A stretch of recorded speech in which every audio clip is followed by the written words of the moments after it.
Gentlemen, war is over. Bonaparte, sir? Bonaparte has abdicated. He is confined to the island of Elba. We're going home. Gentlemen, the Admiral. The Admiral. No, I will not have a sailor in my house. I strongly object to the Navy.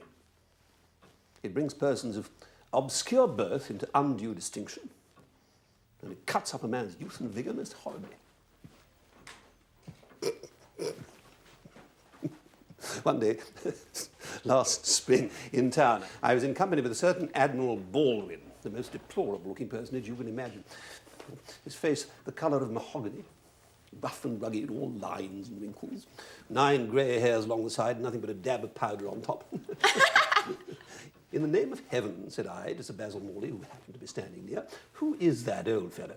Old fellow, cried Sir Basil. Why, that is Admiral Baldwin, who is 40, and no more. And they're all the same. Have a little mercy on the poor men, Sir Walter. We were not all born to be handsome. You will not have a naval man as a tenant. No, I will not, Shepherd, no. Then there is but one course open to you. You must retrench. Retrench? Retrench? How may I retrench? A baronet must be seen to live like a baronet. Sir Walter, I have been your neighbour for a good many years, and am as solicitous for the credit of your family as anybody could well be. But your debts are extreme. You must retrench. I have therefore taken the liberty of drawing up some plans of economy for your family. I have made exact calculations, and I have consulted Anne on some points of detail. Anne? Why?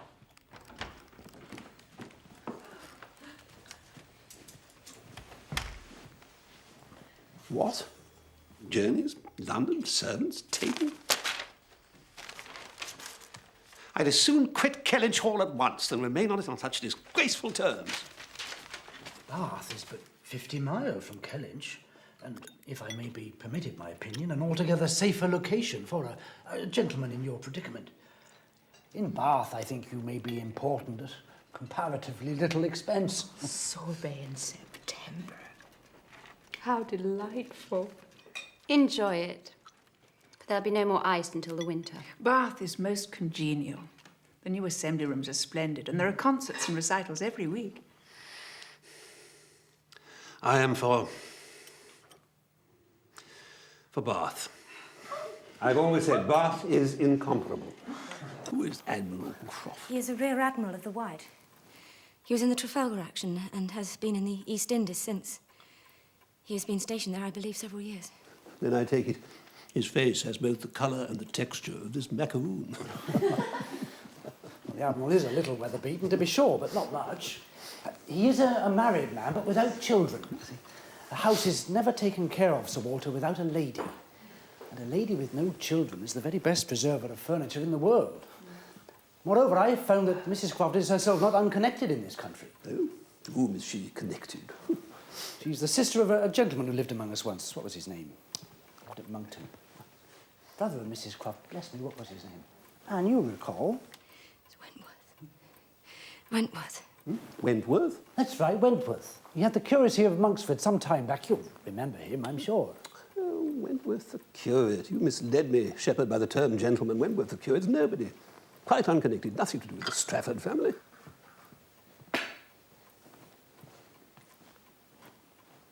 Said I something amiss? You remember father, the curate's brother, the sailor. Let us not pursue it. Please excuse me. The fire. I became overheated, that's all. I am satisfied. I empower you to proceed with the treaty. You may take possession at Michaelmas, and Shepherd, with your consent, I wish to engage dear Mrs. Clay to reside with us in Bath. She will be a companion for Elizabeth. I can think of no higher privilege for my daughter, sir, than to accompany Miss Elliot in society. What about Anne? Is Anne not companion enough for you? Oh, Anne won't be coming, Lady Russell. I had a letter this morning from Sister Mary, who's indisposed. and requires Anne's company in Uppercross until her health improves. And since no one will want you in Bath, I'm sure you'd better stay here. Information and entertainment awaits you on these shelves, Admiral. I confess I have not fully mastered it myself. Oh, they're the most comfortable rooms, Sir Walter. And thus we proceed to the dining room, Admiral. The second best silver will be at your disposal, Mrs. Croft.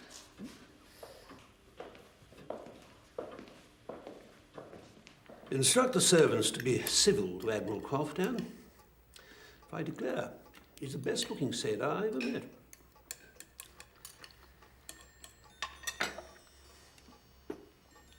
Indeed, if my own man might be allowed the arranging of his hair, I should not be ashamed of being seen with him anywhere.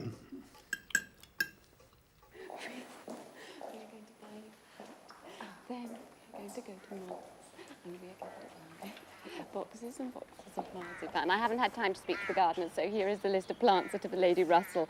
And this is the list of books and music that I must have sent on to Bath. Then you better catalogue all the pictures and clear your rubbish out of the storeroom. And someone really ought to visit every house in the parish as a take leave. Does the Elliot way.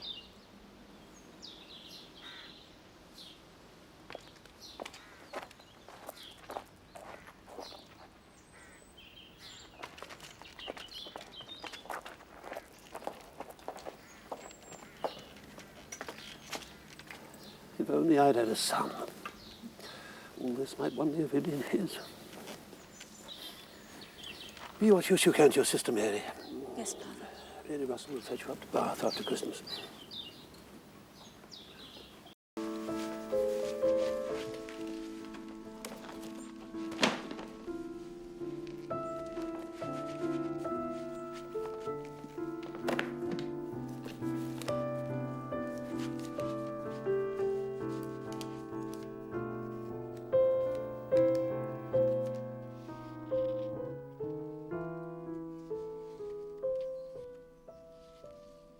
For 8 years you've been too little from home, too little seen. And your spirits have never been high since your disappointment. A larger society will improve them. But I so dislike Bath. Only because you associate it with the passing of your dear mother. While my mother was alive, Lady Russell, there was moderation and economy in our home. And no need of moving out. Do you travel directly to Uppercross? Yes. Yes, I prefer to be gone when Admiral and Mrs. Croft arrive. I hope that they are as little familiar with the business as my own people seem to be. I have no desire to meet the new tenants of Kellinshaw. I feel this breakup of your family exceedingly. Indeed, it angers me. I've done my best to stand in your mother's place and offer the advice I believe she would have given. And now...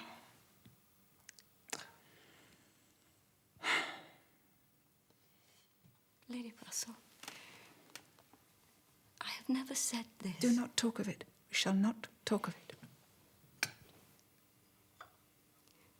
I do not blame you. Nor do I blame myself for having been guided by you. But I am now persuaded that in spite of the disapproval at home and the anxiety attending his prospects, that I should have been happier had You were but 19, Anne. At 19, to involve yourself with a man who had nothing but himself to recommend him. Spirit and brilliance, to be sure, but no fortune, no connections. It was entirely prudent of you to reject him. Now, here are the new poems I was telling you of. Altogether, I care little for these romantics, do you?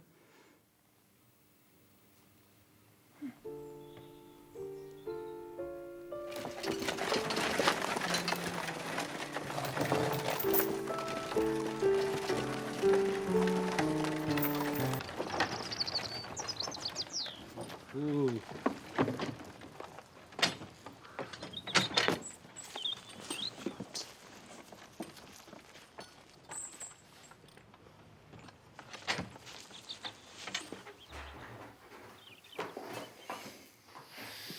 So, you've come at last. I began to think I should never see you. I am so ill.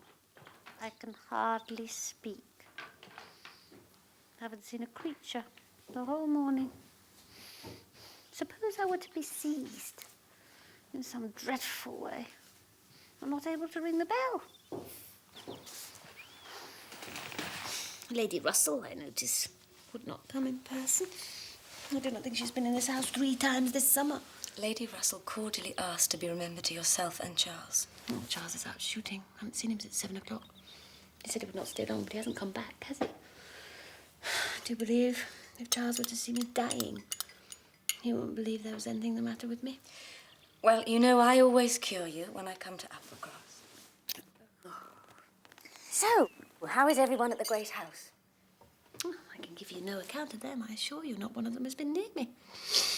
Doesn't happen to suit the Miss Musgroves, I suppose, to visit the sick.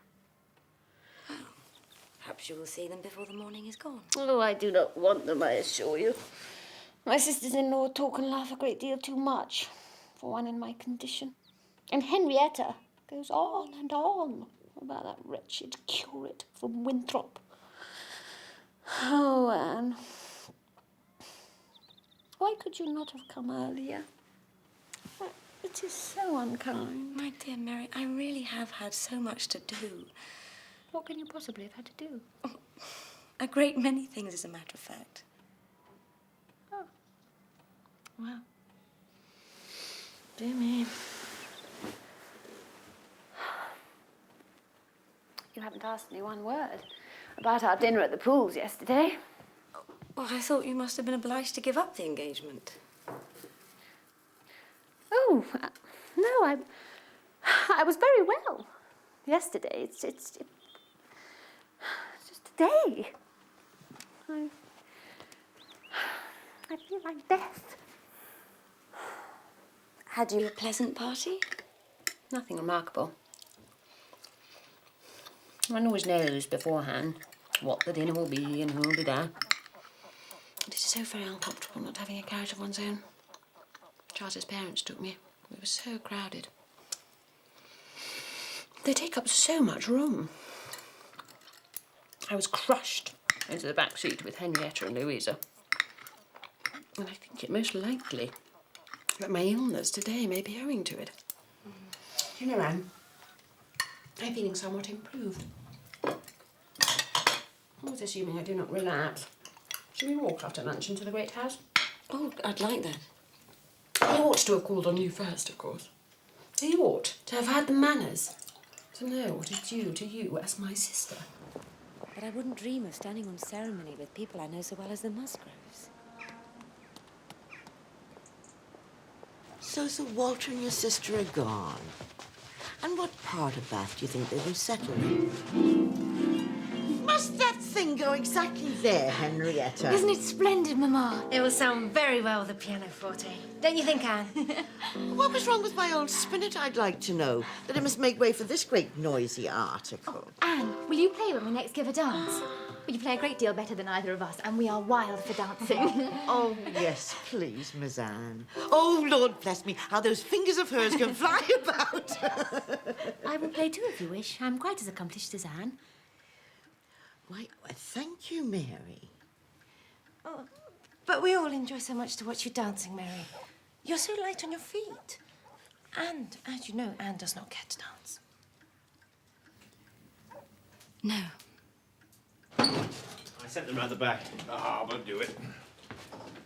There, no. Oh, Miss Anne, what a great delight. Mr. Musgrove, the delight is all mine to return once more to Uppercross. You're most welcome to be here among us. Thank you.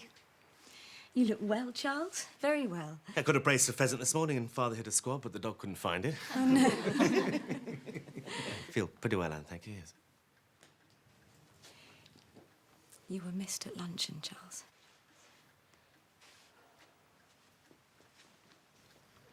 Your father is in good health, I trust, Miss Anne? They've gone to Bath, Papa. Do you not remember me saying? Oh, yes, Bath. Oh, I do hope we shall be in Bath this winter.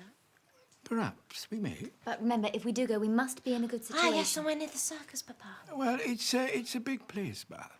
Aye, it's a great big place. So I believe. Upon my word, I shall be well off, shan't I? When you were all gone away to be happy at Bath. Anne, come and sit by the fire. My dear, I make it a rule of never interfering in my daughter-in-law's concerns. But I have to tell you, I have no very good opinion of the way Mary curbs her children. Oh, they are fine, healthy boys.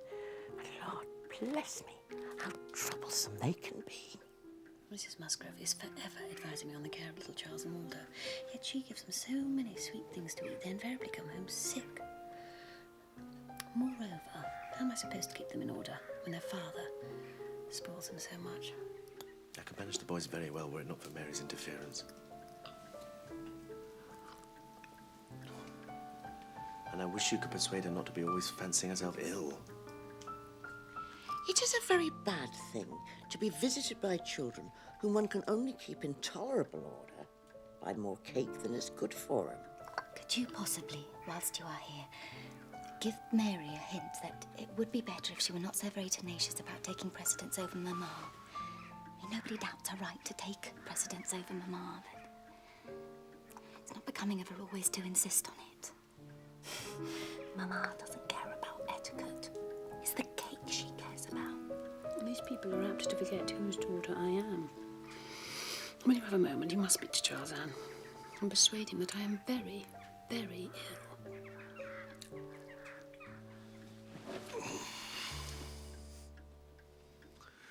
Oh, Anne.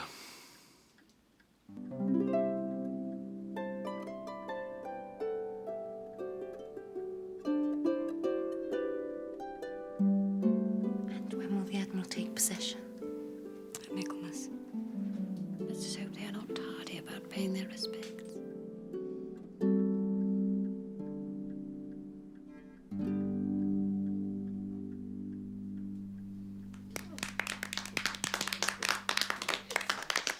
My husband is riding to hounds this morning, Admiral. Or he should have been here. Oh, naturally, I'm disappointed, Mrs. Musgrove. So too will he be. He has been curious to obtain a close view of his father-in-law's tenant.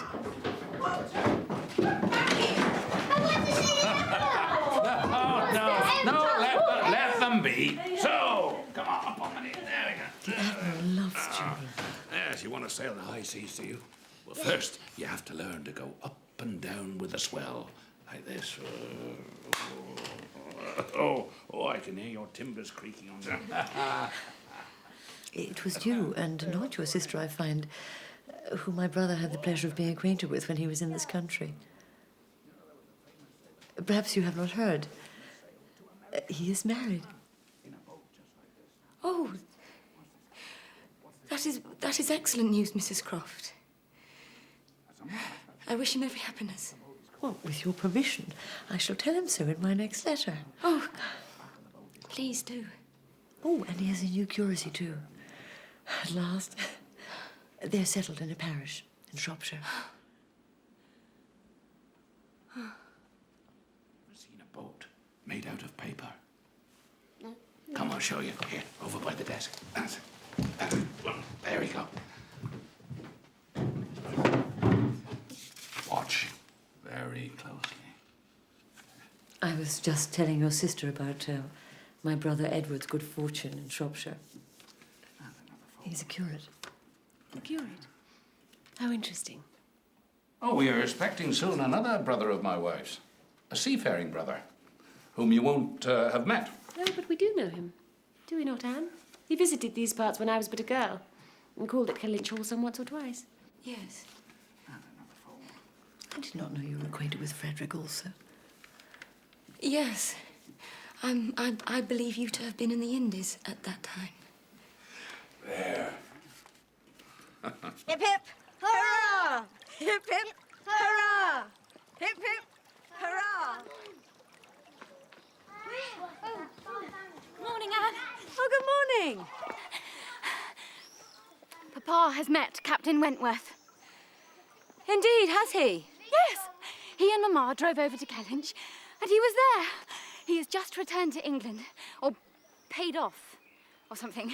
And Are you coming in, Henrietta, or is my cottage insufficiently grand for you? oh, I may not stay. Thank you, Mary. I am here solely to invite you to call at the great house this evening. That's very kind. To meet Captain Frederick Wentworth. By all accounts, a most charming and agreeable gentleman. And he is to call on us tonight. Oh, we shall be present. Henrietta, have no fear.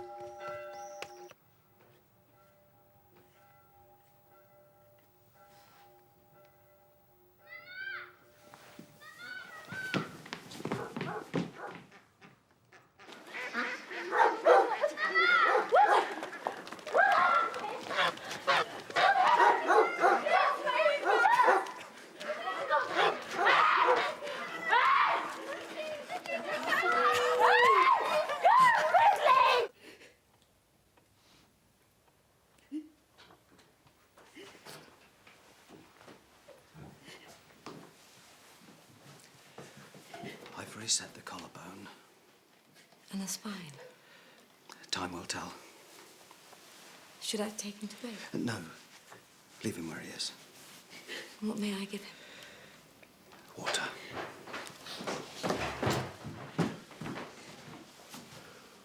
What happened? He fell from a tree.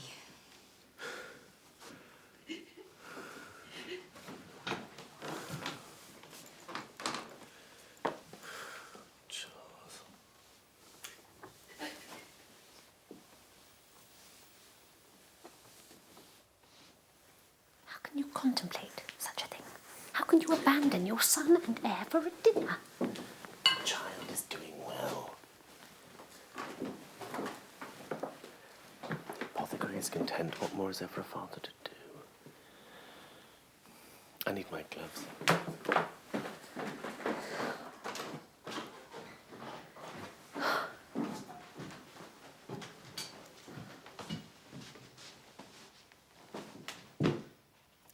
Nursing does not belong to a man, Mary.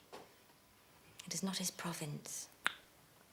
I am as fond of my child as any mother, but I have not the nerves for the sick room. Oh, this is always my luck. If there is anything disagreeable going on, men are sure to get out of it. But could you be comfortable spending the whole evening away from little Charles? What if his father can? Why shouldn't I? Then go along and dine at the great house. Leave the boy to my care. Dear me. That's a very good thought. You don't mind? I too wish to meet Captain Wentworth. And you, Anne, are by far the properest person to sit with the boy. For you haven't a mother's feelings, have you?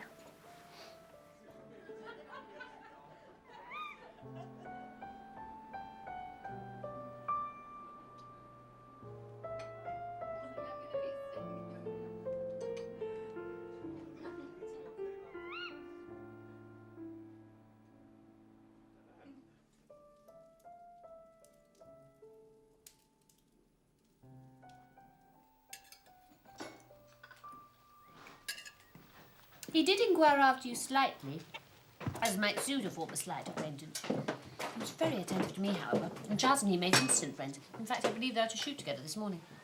But they will not call here? No, on account of the child. Oh, on account of the child. For the dogs. What? I've come for the dogs. We're just setting off. Captain Wentworth follows with Henrietta and Louisa. Mary may call on you. Why, certainly. Here he comes now. Miss Musgrove's ma'am and Captain Wentworth. Morning, Anne. Mrs. Musgrove. It is most pleasant to see you again so soon, Captain. How's your boy? Oh, much better, thank you. He's taken some broth. I believe, Captain, that you are acquainted with my elder sister, Anne. We have met once. Captain Wentworth. I wish young Charles a very speedy recovery, Mrs. Musgrove. Henrietta and Louisa swear he's quite a character, Wentworth. Your husband, I hear, is a very decent shot. I better not let him grab the best position. And I see I have intruded on your breakfast. Forgive me. Good day. Shall we walk with them? Oh, yes. And so shall I. Do you suppose we live on board without anything to eat? Or any cooks, or any servants, or any knife and fork to use? We ain't savages. Now, let me tell you about the Asp, my first command. We sailed away on the Asp in the year 1806. We have a navy list. We shall look her up. They made me send for it, Captain. You're from Plymouth. Well, you won't find it in the new list, I'm afraid. She's been broken up for scrap. Yes, I was the last man to command her 8 years ago, and she was hardly fit for service then. Nearly sank on several occasions, the Asp. Then I should have only been a gallant Captain Wentworth in a small paragraph at the bottom corner of a newspaper, and you'd never have heard of me. Yet still you took her out? Oh, my word. Well, the Admiralty likes to entertain itself now and then by sending a few hundred men to sea on a ship hardly fit to be employed. Well said. Lucky fella to get her. Lucky fella to get anything so soon. I felt my luck, I assure you. I was well satisfied with the position. I was extremely keen at the time, in the year 6, to be at sea. I was extremely keen. Badly wanted to be doing something. Well, naturally you did. What should a young fellow like you do ashore for half a year together? When a man has no wife, he wants to be afloat again. Yes, well, I had no wife in the year 6. And then, Captain Wentworth, what came next? The Laconia. The Laconia. Find the Laconia. Those were great days when I had the Laconia. Here she is. HMS Laconia, 74-gun frigate, second class. Yeah, a friend and I had a fine cruise off the West Indies in the Laconia, taking enough privateers to make it very entertaining and make us quite rich. Do you remember Captain Harwell, Admiral? Oh, yeah. Excellent fellow. I wonder what's become of him. Did not you bring Mrs. Harville and her children round from Portsmouth to Plymouth that spring? Yes, what of it? Ah. I'd bring anything of Harville's from the world's end if he asked me to. And this from the man famous in the Navy for declaring he will never have a woman on his ship. What, never? Except for a ball, of course. It's from no lack of gallantry towards women, Mrs. Musgrove. Rather the reverse. You see, it's impossible to make the accommodation on board ship suitable for a party of ladies. Why, Frederick, I have lived on 5. Yes, but Sophie, you were living with your husband, and you were the only woman on But board. that is not to the purpose. I hate to hear you talking about all women as though they were fine ladies instead of rational creatures. We none of us want to be in calm waters all our lives. When he has a wife, Sophie, he will sing a different tune. When he is married, if we have the good luck to live to another war, we shall see him very grateful to anybody who will bring him his wife. Oh, no, I haven't done. When once married people begin to attack me with, oh, you shall think very differently when you are married. I can only say, no, I shall not. And then they say again, oh, yes, you shall. And there's an end of it. Mrs. Musgrove. You must have been a great traveller, man. Well, I have crossed the Atlantic 4 times, and I have been once to the East Indies and to different places around home, Cork and Lisbon and Gibraltar. But I was never in the West Indies. We do not call Bermuda or Bahama the West Indies, Mrs. Musgrove, as you know. I do not think Mamma's ever called them anything in the whole course of her life.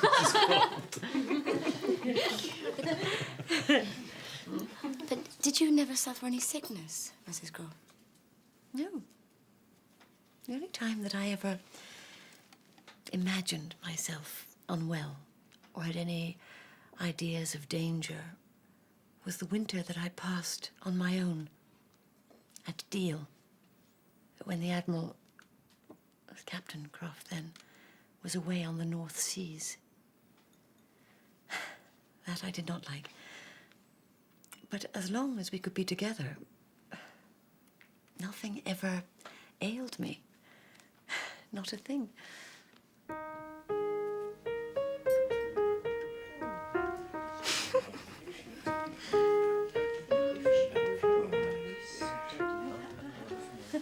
Oh, I beg your pardon.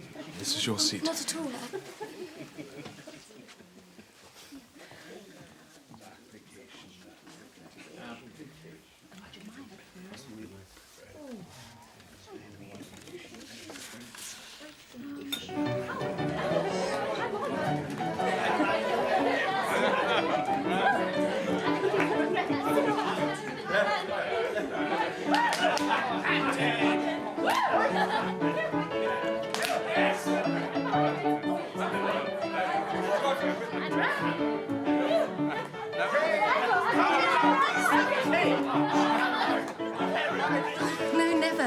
She has quite given up dancing.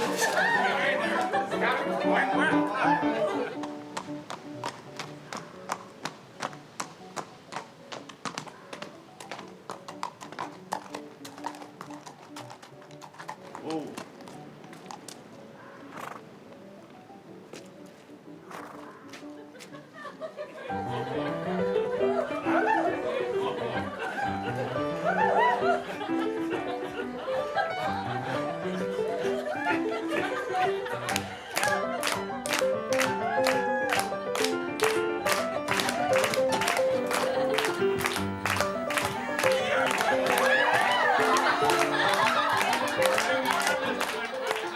Henrietta is Henry. Henry? Captain Wentworth, this is our cousin from Winthrop, Henrietta. Sir.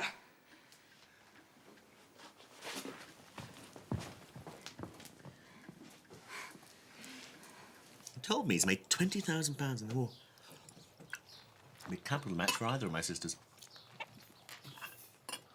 Which do you think the most probable Anne to marry the captain? Mary gives it for Henrietta and for Louisa. I do not think Henrietta has the right to throw herself away on Henrietta. She must think of her family. It's very inconvenient of any young woman to give bad connections to those who've not been used to them. Henry's a good-natured, he's a good sort of fellow. And he stands to inherit very pretty property at Winthrop. Henrietta might do far worse. If she has him, and Louisa can get the captain, I should be well satisfied. What say you, Anne? Which one is the captain in love with?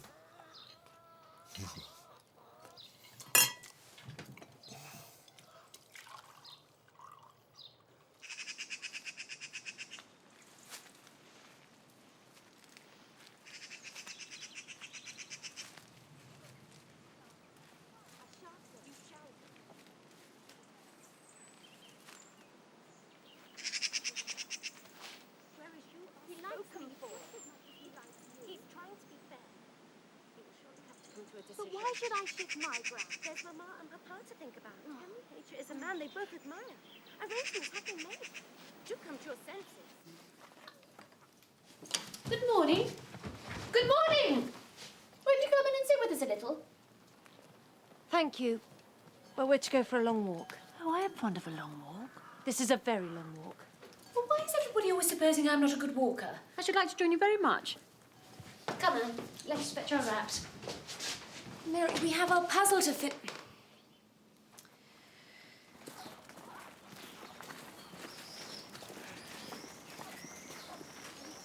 Good morning. Good morning. Louisa, Henrietta, Mary. We're going on a long walk. Oh, you're tired, Charles. Yeah. And neither am I. Shall we join them? Ah, of course. Mary? Oh, that would be a pleasure.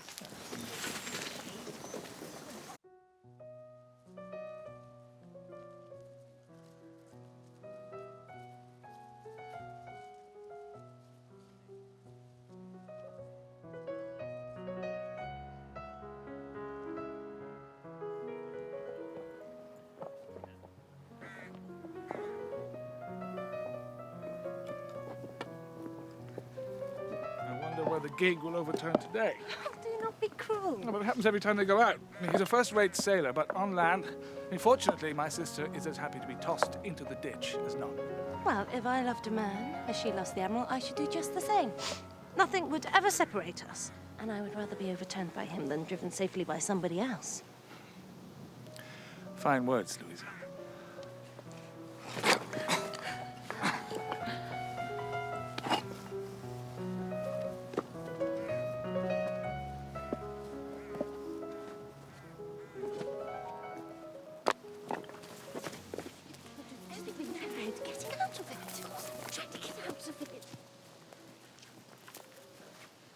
Myself, that's Winthrop. I see Henry's finished the new barn. Well, now, I think we'd better turn back. I'm feeling excessively tired. Come along, Henrietta. Now we've come this far, I ought to call on my Aunt Hayter. Mary, you will accompany me. Certainly not. You might rest a quarter of an hour in her kitchen. No, indeed. Walking back up that hill will do me more harm than any sitting down in her kitchen will do me good. I intend to rest here, thank you, and then go home.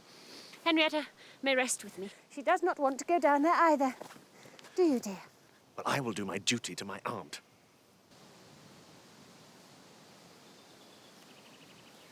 My seat is damp. I'm sure Louisa has found a better. Oh, leave her be, Mary. No, I will not be damp. Oh, I cannot bear such nonsense. I will not be turned back from a thing I had determined to do by the airs and interference of such a person.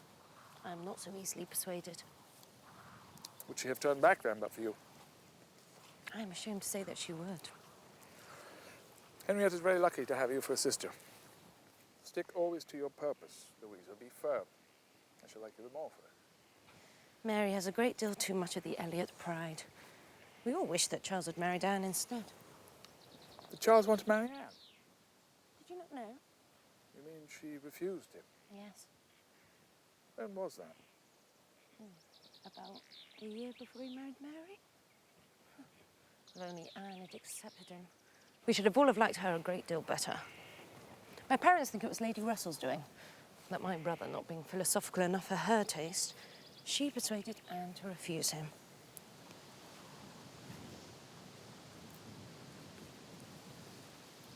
I had better sit your side, Anne, if you have had your rest.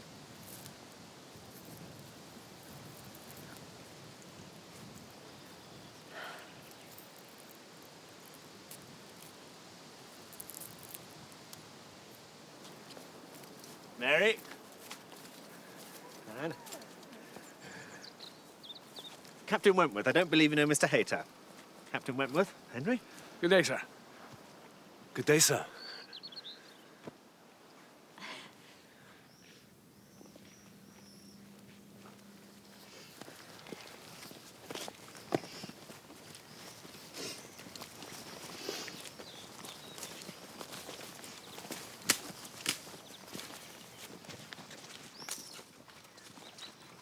Admiral!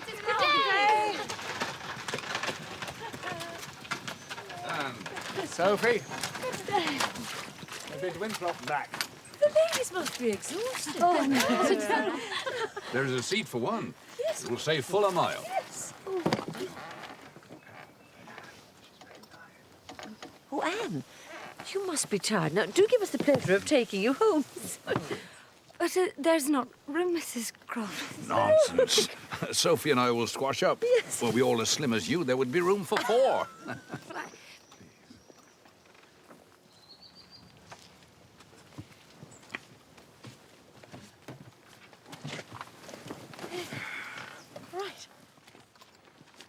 Walk on. It's nice and warm.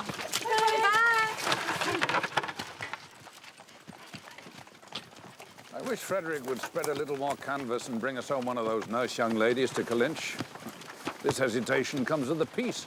If it were war, he would have settled it long ago.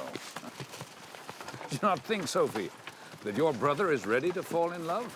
I think my brother's ready to make a very foolish match, George. Anybody between 15 and 30 may have him for the asking.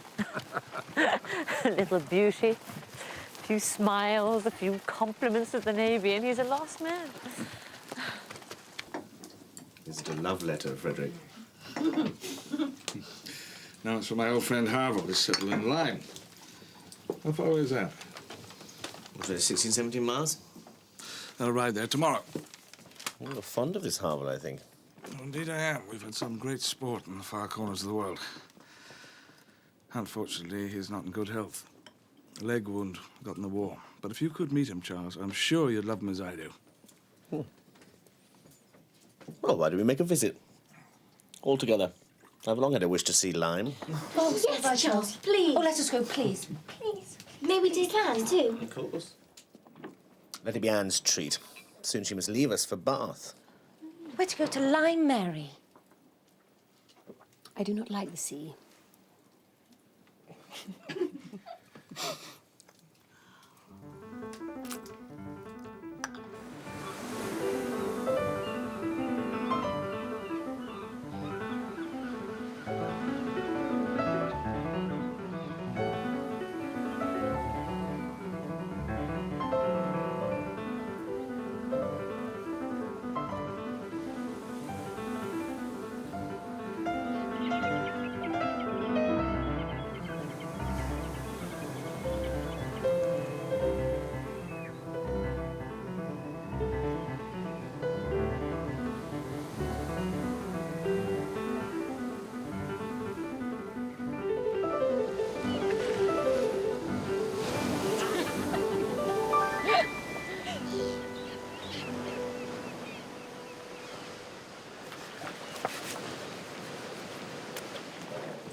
Before we enter Harville's house, I must warn you that lodging there is a Captain Benwick, who was my first lieutenant on the Laconia. He was devoted to Harville's sister and was set to marry her on our return. But Phoebe died while we were still at sea. I believe this is it.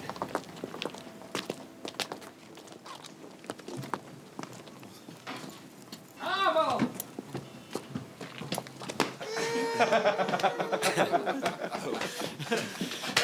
Oh, damn my eyes, it does me good to see you.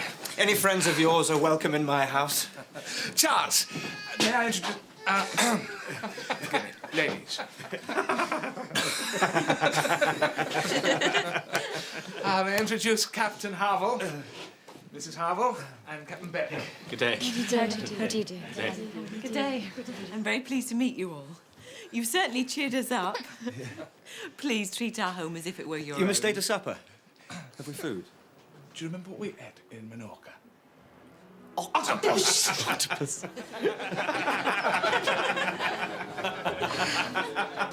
And what do you find to occupy yourself with in Lyme, Captain Benwick? I read. Well. And what do you read, Captain Benwick? Poetry. We are living through a great age for poetry, I think. You read it too, Miss Elliot. Tell me, do you prefer Marmion or the Lady of the Lake? Like the dew on the mountain, like the foam on the river. Like the bubble on the fountain, thou art gone. And forever.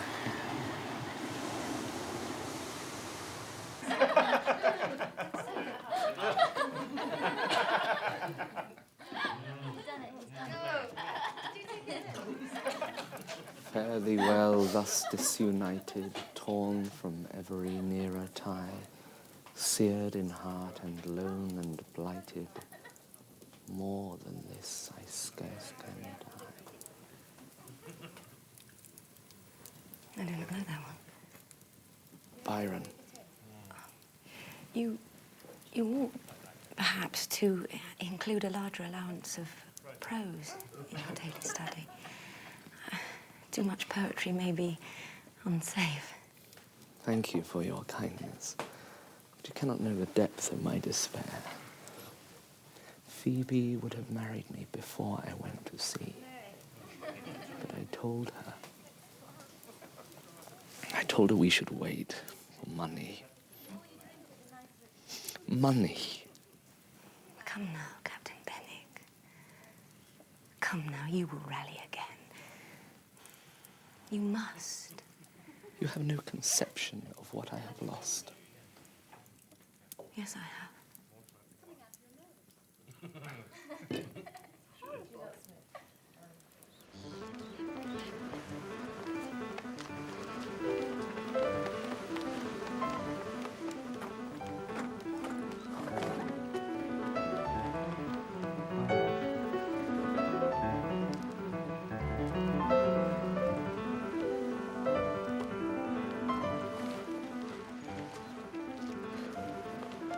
Morning, Anne. Morning. Good morning, Harriet. Good morning. We were just on our way back for breakfast. Oh, we shall join you.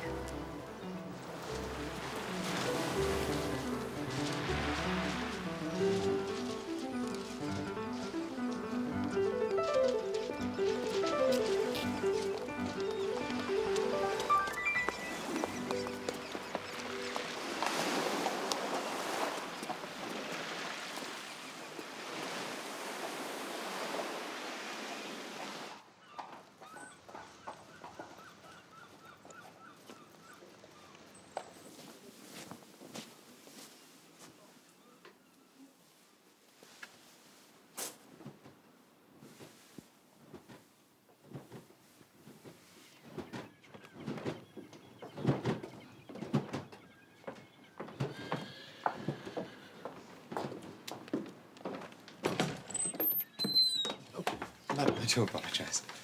It is nothing, sir.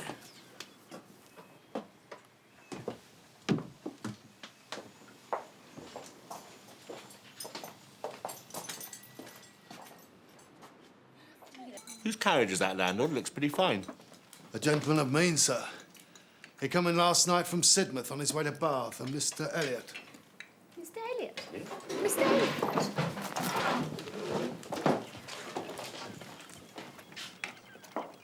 Oh, it's the man we passed on the beach. Bless me. It must be our cousin. Did his servant say if he belonged to the Kellynch family? No, ma'am. Though he do say his master will be a baronet one day. There, it's him. Mr. Elliot, the heir to Kellynch Hall. Do you think he had the Elliot countenance? I hardly noticed him. I was looking at the horses. But I think he had something of the Elliot countenance. Do not you, Anne? How very extraordinary. What a pity we'd no chance to introduce ourselves. Mary, recall that Father and Mr. Elliot have not been on speaking terms for several years. They would neither of them wish us to introduce ourselves. Quite lucky then you didn't bump into him.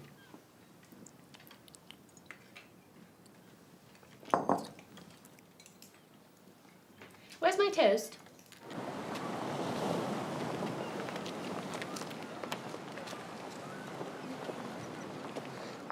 I have enjoyed our debates. I too. I wonder if I might. Hmm? That is... Yes? Let's get down these steps. Here, Louisa. Oh.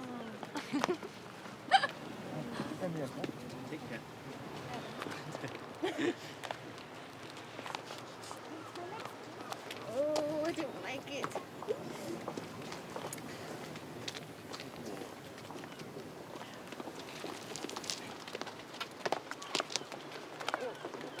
Oops. Catch me.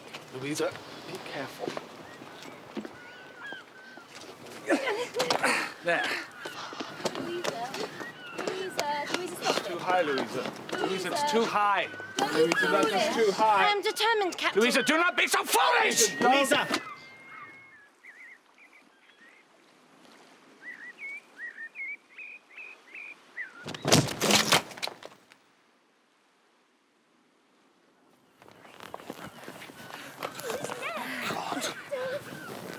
Oh, Mary, I beg of you. No, she breathes. She breathes. What shall I do? What shall I do? Rub her hands, rub her temples. Louisa. Louisa. Oh, God. Louisa. Fetch a surgeon. No, Bennick! Bennick will know where to go. Yes, of course. Louisa. Carry her to the Harvilles. Yes. Hold it. Gently.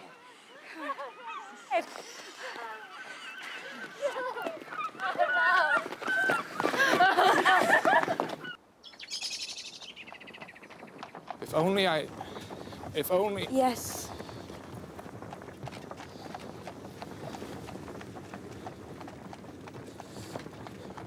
Anne,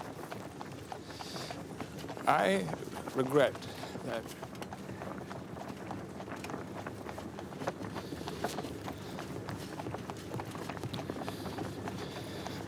damned foolish. Damned foolish. Get up!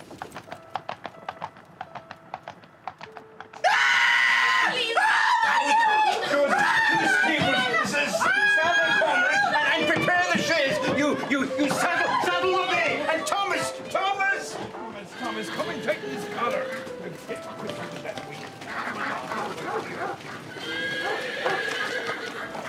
Up, Barnaby!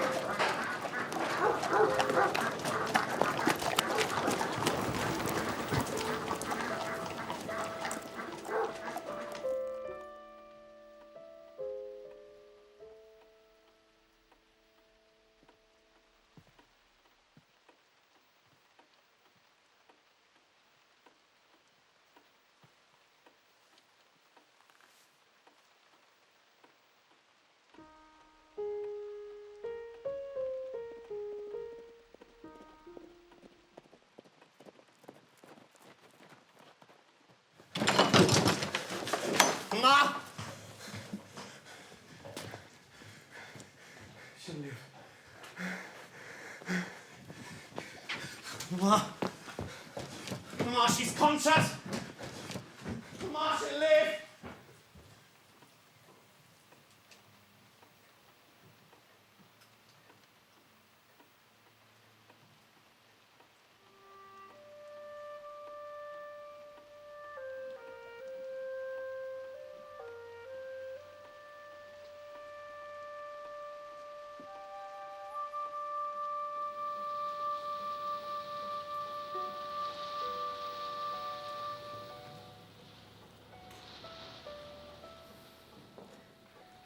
It always rains in Bath.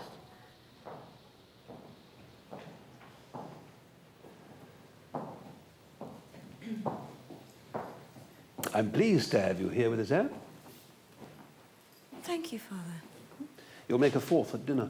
That must be deemed an advantage. Now, I frequently observed that one handsome face will be followed by 30 or 35 flights. Once, when I was standing in a shop in Bond Street, I counted 87 women go by, one after the other, without there being a tolerable face among them. But then, it was a frosty morning, which scarcely one woman in 1,000 can stand the test of. And as for the men, they're infinitely worse. The streets are full of scarecrows. Mr. Elliot is hardly a scarecrow. Mr. Elliot is not ill-looking at all. Mr. Elliot? Our cousin? Mr. Elliot has been most attentive during our time in Bath. He's come to call almost every day. He's a most engaging friend, Colonel Wallace. But I thought... We may see him this afternoon, and then you shall perceive, Anne, what a gentleman he is. And such fine manners. I saw him, in fact, in Lyme. Saw whom? Mr. Elliot. We met by chance at Lyme. Perhaps it was Mr. Elliot. It was. Well, I don't know. It might have been. Perhaps. But here is news indeed. Most vital news. Father? The Dowager Lady de Wimple and the Honourable Miss Carteret are arrived in Laura Place. Our cousins. Will they receive us, do you think? They would not snub us, surely. If it please God, let them not snub us. Mr. Elliot. Sir Walter. Mr. Elliot. Lady. Elliot. I happen to be passing by. Come in, Mr. come Elliot. in. You do not know, I think, Mr. Elliot, my younger daughter, Anne. Oh, but we have had a glimpse of each other, Sir Walter. On the seashore, down at Lyme. I heard of the terrible accident there after I had left. Is the young lady quite... Oh, she's making a good recovery, I believe. Thank you, Mr. Elliot. But slowly. Good. I'm glad. It must have been deeply distressing. Yes. Which young lady, pray? One of the Musgroves, Louisa. Oh. Farmer's daughter. Mr. Elliot, a guest at Camden Place. Mr. Elliot. He paid his respects after luncheon and was received with great cordiality. But he and your father have not exchanged one word since his most inappropriate marriage. He is now a widower, Lady Russell, and shows a strong desire for reconciliation. He holds my father, he says, in high esteem. It's perfectly natural that now he is older, Mr. Elliot should begin to appreciate the value of blood and connection. Oh, good morning, Lady Russell. Good morning. Has he manners? Very good manners, and correct opinions, and a wide knowledge of the world. Oh, this is all most agreeable. The heir presumptive reformed, and on good terms with the head of his family. Most agreeable.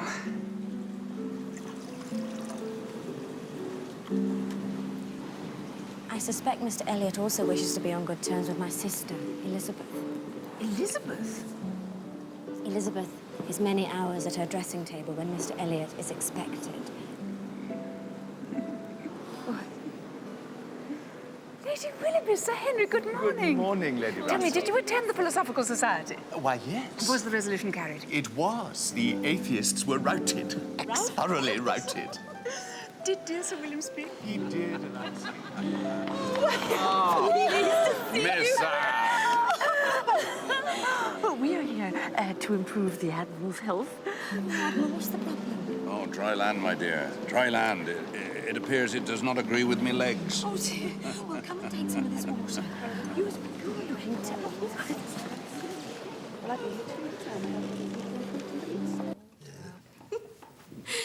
My father declared it a notable success. But I can discern no superiority of manner, accomplishment, or understanding in the Dalrymples, and that is all there is to it. Good company is always worth seeking. They may be nothing in themselves, but they will collect good company around them. My idea of good company, Mr. Elliot, is the fellowship of Clever, well-informed people who have a great deal of conversation and a liberality of ideas. That is what I call good company. That is not good company. That is the best. Good company requires only birth, education, and manners. And with regard to education, it is not very particular. My dear cousin, the Dalrymples will move in the first set in Bath this winter, and as rank is rank, your being known to be related will be highly advantageous. I perceive your value for rank and connection to be greater than mine. Not at all. You're simply too proud to admit it. Am I? Yes. I think we are very alike. Are we? In what respect? In one respect, I'm certain. We both feel that every opportunity for your father to mix in the best society may be of use in diverting his attentions from those who are beneath him.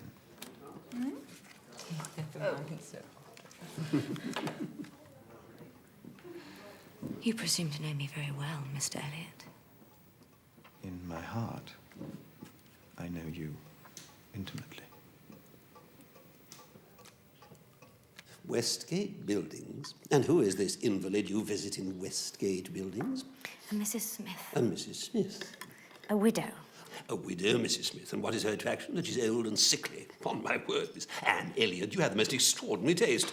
Everything that revolts other people is inviting to you. She is a former schoolfellow of mine, father, and I'm engaged to spend this afternoon with her. Lady Dalrymple's invitation is most pressing. Could you not put off this old person till tomorrow? It is the only afternoon for some time which would at once suit her and myself. So you would snub Lady Dalrymple for Mrs. Smith lodging in Westgate Buildings? You would prefer an everyday Mrs. Smith to your own family connections among the nobility of England and Ireland. Mrs. Smith, such a name. Once and for all, will you or will you not accompany us to a tea party at our cousins the Dalrymples? No, sir, I will not. I have a prior engagement with Mrs. Smith, who is not the only widow in Bath with little to live on and no surname of dignity.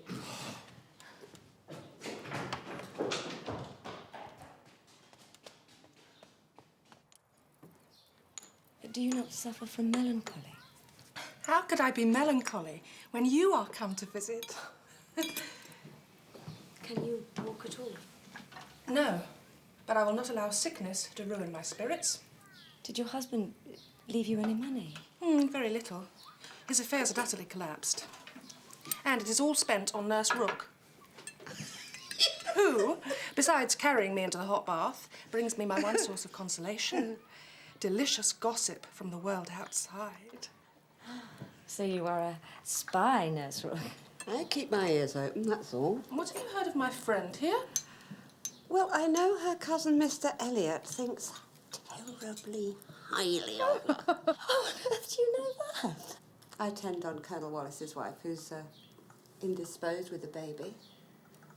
And she says that Colonel Wallace says that Mr. Elliot says enough. You see, Anne, there are no secrets in Bath. Remember my brother-in-law, Frederick? Yes? Well, we thought he was to marry Louisa Musgrove. Well, how'd you do? He courted her week after week. Yes. The only wonder was, what were they waiting for? Till the business at Lyme happened. When, of course, it was clear that they must wait till her brain was set to right. Now, the matter has taken the strangest turn of all. Frederick has removed to Shropshire. Good morning, How'd you do? And the young lady, instead of being to marry him, is to marry James Benwick. Well, you know James Benwick. I'm a little acquainted with Captain Benwick, yes. Oh, she is to marry him. I confess I'm amazed. Oh, certainly, it's unforeseen, but it's true. We have it in a letter from Frederick himself. But their minds are so dissimilar. Yes, but they were thrown together several weeks, and Louisa, just recovering from illness, would have been in an interesting state. No doubt Louisa will learn to be an enthusiast for Scott and Byron. Aye, that's learned already. Of course. Of course, they fell in love over poetry. So, Frederick is unshackled and free. And, is he bitter? Not at all. Not at all. The letter is sanguine. There's barely an oath in it from beginning to end. You would not think, from his way of writing, that he'd ever thought about this young, what's her name? Louisa. Yeah, Louisa for himself at all. So, poor Frederick will have to begin all over again with somebody else.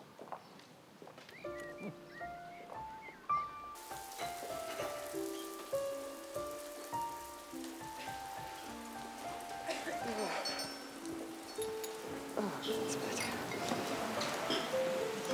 this rain. I'm sure Mr. Elliot will return in a moment. I believe that Mullen's marzipan is as fine as any in Bath. You're not you, Penelope? Yes, it is quite a... I found Lady Dalrymple's carriage. She will be pleased to convey you home. She has, alas, room only for two. It's no trouble to me to walk. Nonsense, you have a cold. I can walk. Well, really, I am content. You might show me that parasol that you mentioned. You'll ruin your shoes. I have thick boots on.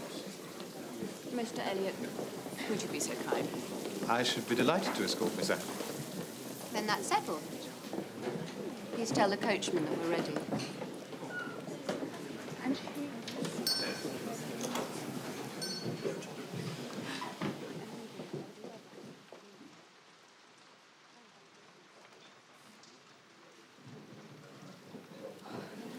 Miss Anne, are you unwell? I would just get some water. Excuse me.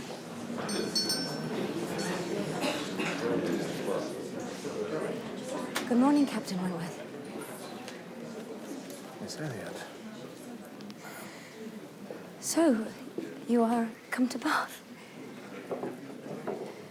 Well, yes, I am. And how do you like it? Bath? Well, I've yet to see it.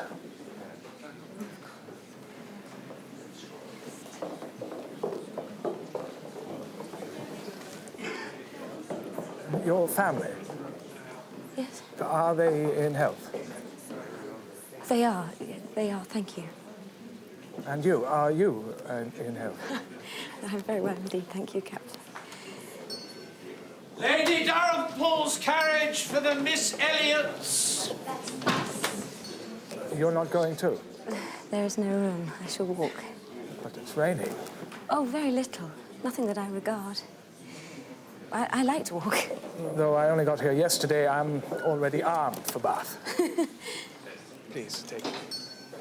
Thank you. I'm so sorry to have kept you waiting. Shall we set off? The rain has eased. Good morning, Captain.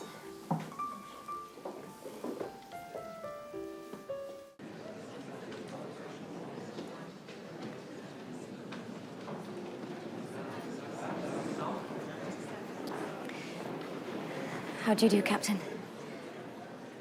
Well, thank you, Miss Elliot. You've come for the concert? No, I have come for a lecture in navigation. Am I in the wrong place?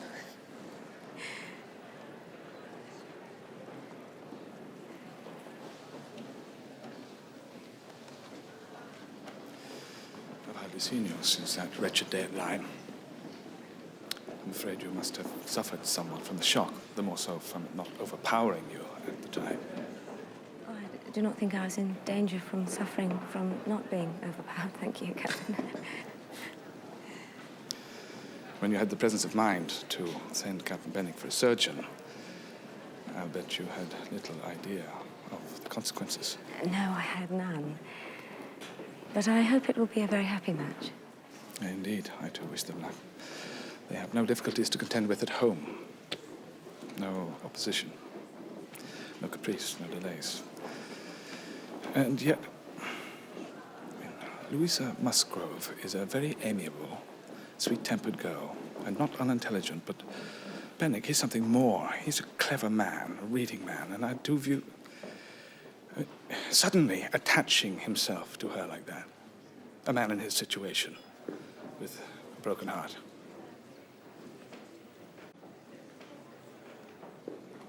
I mean, Phoebe Havel was a wonderful woman, and he was devoted to her, and a man does not recover from such a devotion to such a woman.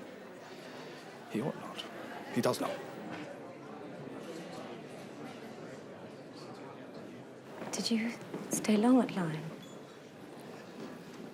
A fortnight, till we were assured of Louise's recovery. The country roundabout is very fine. I walked and rode a great deal. I should like to see it again. Would you? I would have thought, the distress, too painful. But when the pain is over... I have travelled so little. Every fresh place is of interest to me. One day I should very much like to see it again. It was my doing. Solely mine. Louisa would not have been obstinate if I had not been weak. And I have never...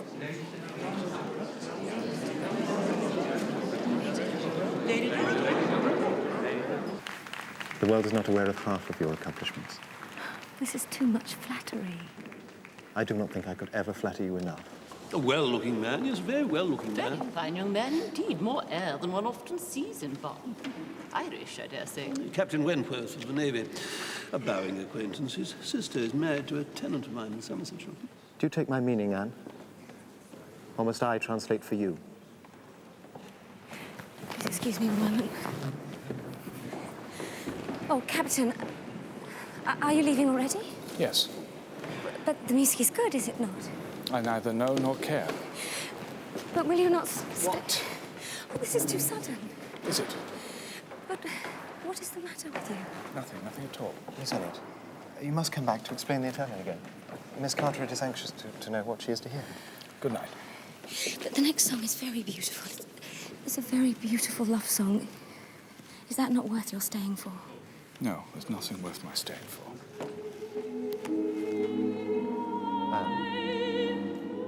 It is beginning.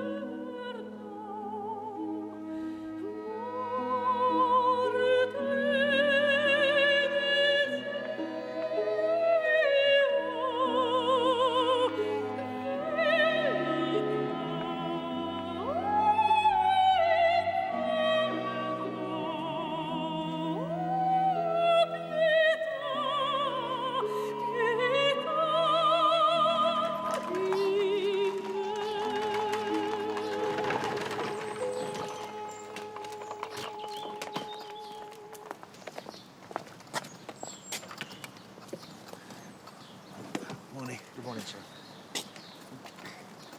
Thank you. Good morning. Good morning. Oh, I say, Charles, isn't it delightful? But Mary, dear, where are you staying? We were at the White Hart with Mrs. Musgrove and Henrietta and Captain Harville. You remember a man from Lyme? Of course. Come and see upstairs. Oh, yes. And what brings Mrs. Musgrove to Bath? She's come to buy wedding clothes for Henrietta and Louisa. It is so exciting, it makes me feel giddy. A double wedding. What do you think for Louisa's hair, Anne? This one or this one? Oh, Louisa has become so severe, Mamma. I wonder she will want a ribbon in her hair at all. Give her a book of verse to hold instead. Look who I found, Mamma. Captain Wentworth. Good day. morning, Captain Wentworth. Good morning, Anne. Good morning, Charles. And I've done something, Mamma, that you'll like. I've been to the theatre and I've secured a box for tomorrow night. Charles. Anne, you will accompany us, I do hope. Oh, I am obliged to you, Mrs. Musgrove, but I cannot. There is an evening party at Camden Place, to which I understand you shall all be invited. Shh, it's an evening party. Well, if it depended only on me, Charles, I assure you I should prefer the theatre. But I have an obligation to my family.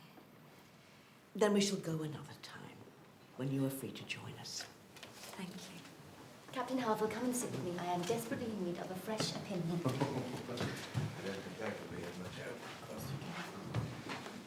Perhaps you have not been in Bath long enough to learn to enjoy these parties they give. They mean nothing to me. Those who hold them believe the theatre to be beneath their dignity. But I am no card player. No. You never were, were you? Ah, there is Mrs. Clay, I am sure, standing under the colonnade and a gentleman with her. Bless my soul, it's Mr. Elliot. No, it cannot be Mr. Elliot. He has gone out of Bath for 2 days to stay with his friends in Combe Park. Upon my word, I think I may be supposed to know my own cousin. Come and look. But you must see the aptness of the match. You'd step into your dear mother's shoes as mistress of Kellynch. Anybody capable of thought must approve it. Oh, he is very charming, but my instinct tells me Instinct? This is no time for instinct. Look at the facts. The present Mr. Elliot is the most Yes, but eligible what of the gentleman... past, Mr. Elliot? Why has his character altered so completely? Why do I feel I know him so little? You do not know him? Oh, he is charming, he is clever, but I have never seen any burst of feeling, any warmth of fury or delight. You will come to know him. That is not what I want. Miss Elliot, there is a gentleman of the Navy wishes to meet privately with you concerning Kellynch Hall in Somerset, he says. It must be the Admiral. Please excuse me.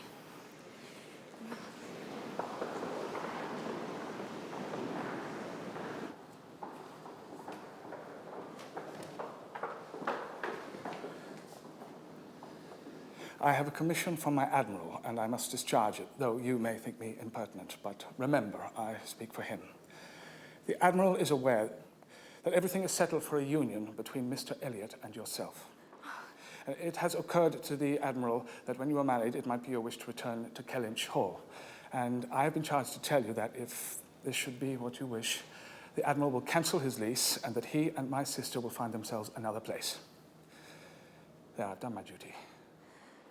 Do you wish it? All you have to do is give me a yes or a no, and we are both released. The Admiral is too kind. Just say it. Yes or no. Why is everyone assuming that... Captain Wentworth. Lady Russell. You have an extraordinary ability to discompose my friend, sir. You have an extraordinary ability to influence her, ma'am, for which I find it hard to forgive you.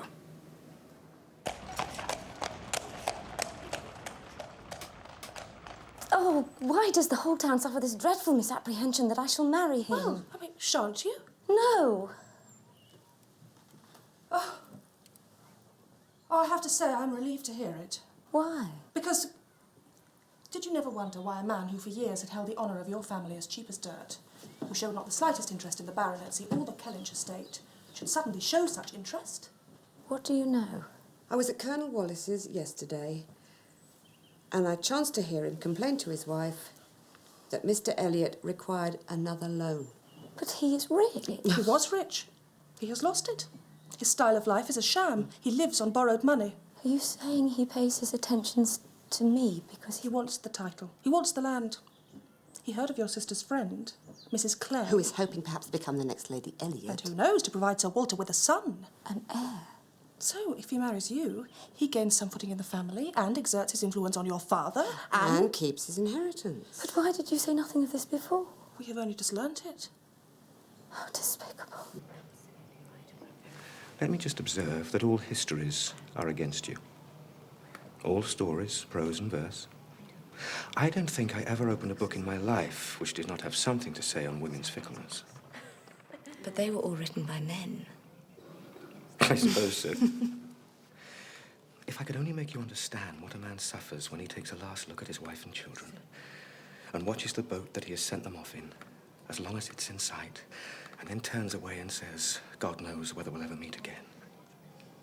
If I could only show you the glow of his soul when he does see them once more, when, coming back after a 12-month perhaps, and obliged to put into another port, he calculates how soon he can get them there, pretending to deceive himself and saying they cannot be here till such a day, but all the while hoping for them 12 hours sooner.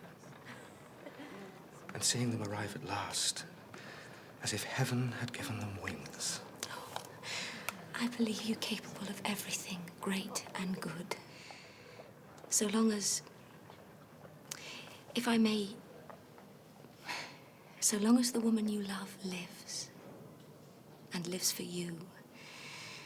All the privilege I claim for my own sex, and it is not a very enviable one, you need not covet it, is that of loving longest, when all hope is gone.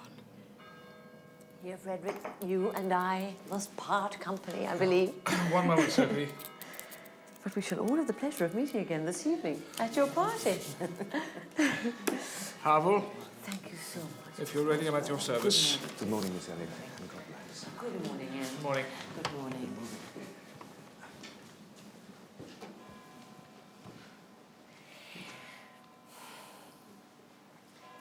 Now, where on earth have Henrietta and Mary got themselves to?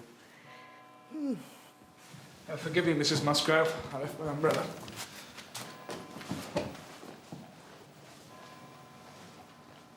Ma'am. Captain Wentworth.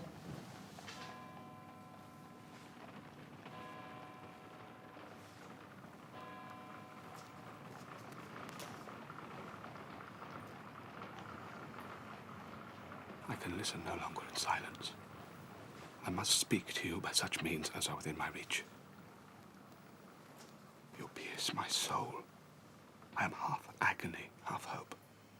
Tell me not that I am too late, that such precious feelings are gone forever. I offer myself to you again with a heart even more your own than when you almost broke it 8 years and a half ago. Dare not say that man forgets sooner than woman, that his love has an earlier death. I have loved none but you. Unjust I may have been, weak and resentful I have been, but never inconstant. You alone have brought me to Bath. For you alone I think and plan. Have you not seen this? Can you fail to have understood my wishes? I had not waited even these 10 days could I have read your feelings. I must go, uncertain of my fate. I shall return or follow your party as soon as possible. As soon as possible. A word, a look will be enough to decide whether I enter your father's house this evening or never.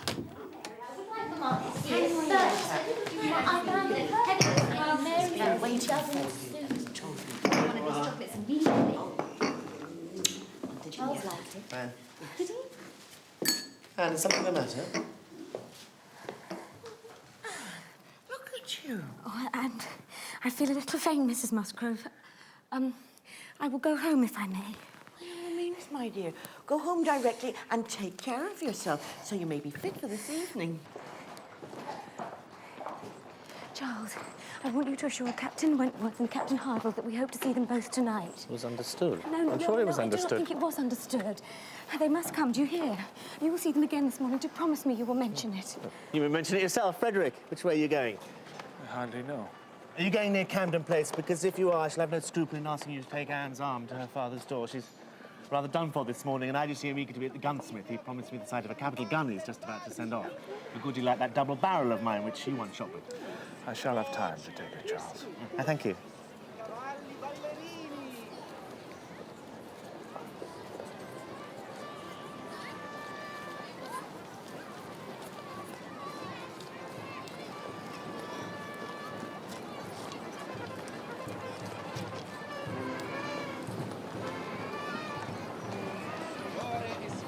I tried to forget you.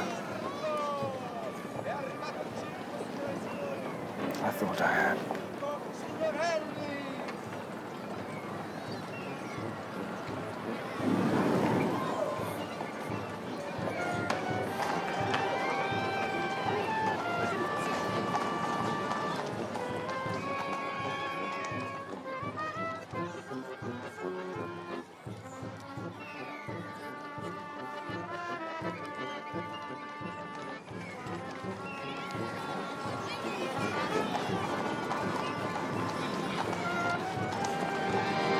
Lasciatevi meravigliare dagli acrobati. Il mangiatore di spade vi lascerà a bocca aperta.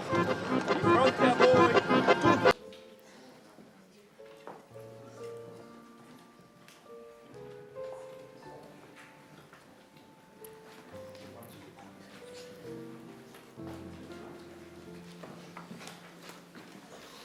When Captain Wentworth arrives, you must not monopolise him. It's a very bad habit of yours.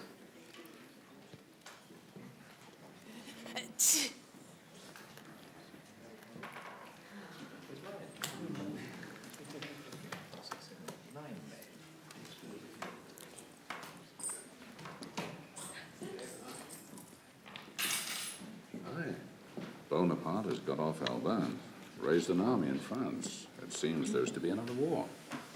So you will be leaving us again, Admiral Croft?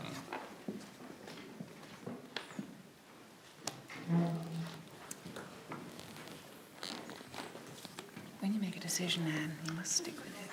There's no going back. At your age, I found out what I wanted. I decided to marry. And I am married. Till I die. I hope one day to see you do the same. I hope so too. Miss Elliot, may we speak a moment?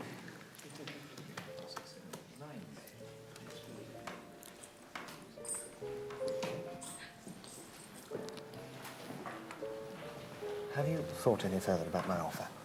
What offer was that, Mr. Elliot? My offer to flatter and adore you all the days of your life. I haven't really had a moment, Mr. Elliot, to turn my mind to it. Captain Wentworth and Captain Harvey. Captain Wentworth, come in. Come in. What would you play, whist? I have come on business, Sir Walter. Business? My proposal of marriage to your daughter, Anne, has been accepted, and I respectfully request permission to fix a date. Anne? You want to marry Anne? Whatever for?